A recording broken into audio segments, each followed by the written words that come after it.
buli muntu yenna gwokozesa manya alina ebirooto ebibye kituufu gwe buli gwokozesa bwoti n'abe kyova olaba emirimu egitaliko kwawula tetujagala. olina okuba n'omulimu ng'oyawulako enjawulo esinga omusaala amakulu. kituufu naye abali e Bulaaya tebakimanyi.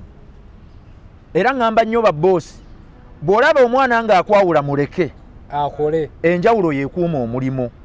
SB4 bw'oba olina abantu b'okola nabo n'omanya nti omwana ajjeeyo 12 agitutte kwata 10 sirika ajja kusitula kamera olukoba lukole wano layini tajja faayo. ate tugeze nobeera omwana najjayo 8 nagamba se bampadde yadde 10 omuleka okwo kubba. Waliwo enjawulo wakati w'okulya ku mulimu n'okulya omulimu. Nalayira se bampadde yadde 10. Okwo kuba kulya mulimu abatalidde ku mulimu. Njagala kutumirako abavubuka abakola mu parking mukola kyamaanyi nnyo babawa emitwalo 10 omwezi naye basula mu nyumba za mitwalo 3 baawula. Njawulo ye babeezaawo. Muzeeyi kankupakingire akabina n'akateekayo n'omuwa 5 omulala n'amuwa omutwalo omulala n'amuwa 2 agenda okunyuka olunaku ng'alina emitwalo 10. Kantumirako ne mukwano gwange Booma ali awo ku mini price alina ddoka lyakolamu. Oba tunayega njawulo yawula kati kampise abaawula kambakubira akalango. Bw'oba oyawulo olina okuba n'amagezi nnyo. Waliwo okwawula ate ekinene. Omuntu eyeyagalira mu njawulo tayisa bubi mukama we. Omuntu eyeyagalira mu njawulo teyeepankira kuba mukozesa. Omuntu eyeyagalira mu njawulo teyeejalabya. Sinda kamala kasaati kapyolo okubanjawula. Bw'obeera n'enjawulo erina kukuuma kunywereza ku mulimu n'omala okuyiga ogenda okuvaawo nga byonna obirina oyize ate obadde oli bulungi. Kwegamba omuntu eyeekumidde mu njawulo talina yadde okukwata ka iPhone. Sigala ku Tekino, sigala ku zino endalalala naye topaaluuka olw'okuba oyawula. Era bw'obeera n'enjawulo tovuganya na mukamaawo. Bano oyinza okukozesa omuntu ng'omuwa emitwalo 2 naye ng'olwawo nozimuulaba teyeenyeenya aga bosi wanayagalira anampa nuka neyabeera waatya njawulo. Kabati kayinza okwakanjawula kabati ndaka abati ka edita kaffe naye omala wiki atakuwadde yadde 10 n'obuze kati kano kabeerawo katya abati oyinza okuba onjawula yawula ki kankugambe kino yawula ki mulimu abagagga naye abati tusima emirimu bambi mulimu abagagga nga asikaali alina okukutuusa. Kati omugagga ye aba akimanya asikaali gwaleesa amuliddeko n'amuleka. Ate kyangu nnyo okuyisa mu asikaali amaaso omugagga n'otamulaba. Kituufu. Yakubayo simu n'agamba yayisizaawo kifuba ayinza n'okuba w'obulabe gy'oli. Okanya konkona nga bagga tojja yingira. Taliiwo. Naye nga asikaali akuloopye. Kyova olaba kya bugunjufu omuntu okumanya engeri ennyangu ey'okutuuka ku muntu nga tomufeesinze direct. Omuntu ayagala mama fino oyinza omukubira direct ng'olina by'osaba n'atakuwa. Naye ng'ate oyise SB4 eddakiika ago no ndeta kyakulabirako nkuwa kyakulabirako nti buli muntu alina omuntu amwanguyira. Kakati mu katabo ako tugenda kuwamu peegi ogiwandiike ogiteekeko n'omukono wali ogisayininge kubanga nnakulabye omanyi okunyonyoogera abagagga.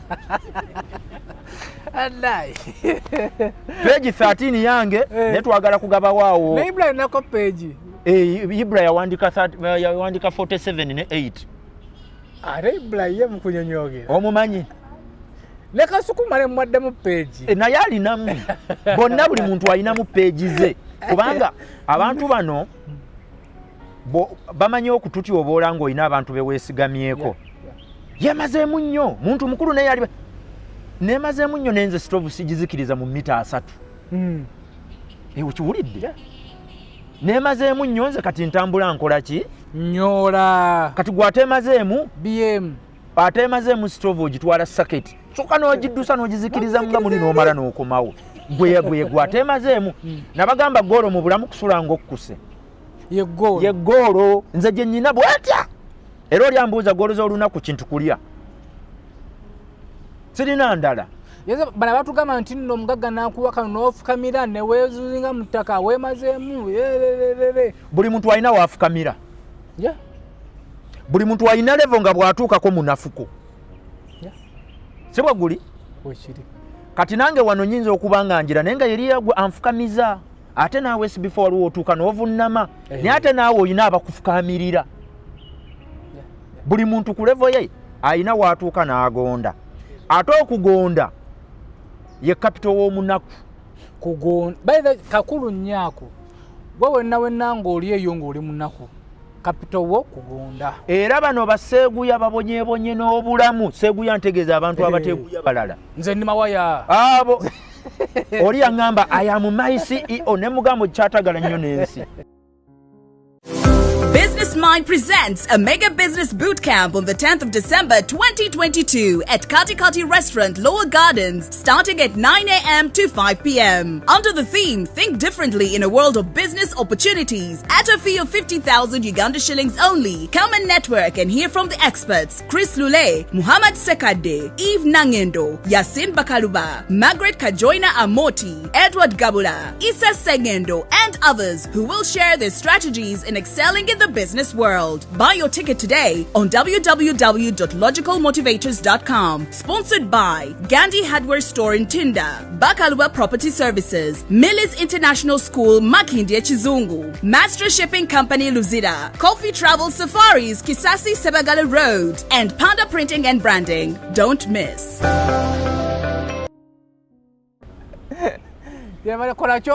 Oli yaŋŋamba Bwindi International ne mubuuza ku kinga oli wano waffe waka International abasajja bali Europe bava Europe n'asala n'agenda North America n'asala n'adde South gwe tonnava waka weyita International kuki yakyewulira ebyo binjewulira basula n'enjala nagambye ggoolo mu bulamu kusula naki ng'okkuse nze ggoolo yange bw'ombuuza olunaku olina nteekateeka kikulya ebirala bintomera butomezi omukundike guvaayo nze byange biwedde kyekyo fenna abantu abantu bebuzabwebuza naye fenna ggoolo eri egi byebera byonna ojja bikola naye olina okuwunya kugwa ddyo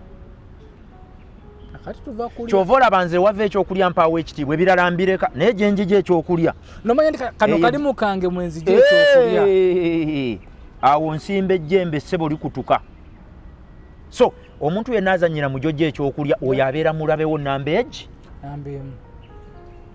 omuntu yenna akuwagira mu obulamu engeri gye bugenda okubeerawo ne bwonaalya abo abantu twetaaga ne tubakwata nga akalira tulina mikwano gyaffe abeeyita mikwano gyaffe abali eyo mu nsi z'ebweru n'okola pulogulamu mwaka mulamba n'okolayo pulogulamu n'agenda ne live n'atandika we olimbega wagundi bannange oyo mulekerawo okukola pulogulamu ze naye nga atandika pulogulamu agamba ono mbadde mwagala nnyo mbadde muwagira nnyo era nga ndaba ebintu byakola naye yayonoonese kaakati yakola gundi ate kati akolera gundi biki wekimizo yaba azanyira gwojjaako oyo kakati mufuule mulabe kati ab'ebulaya abatera okuyisaawo bali wano ewakati balina eri toyinza kuwandika script ntambulizeko obulamu bwange gwe nga gwe giwandiise tekisoboka nga ndi eno gwoli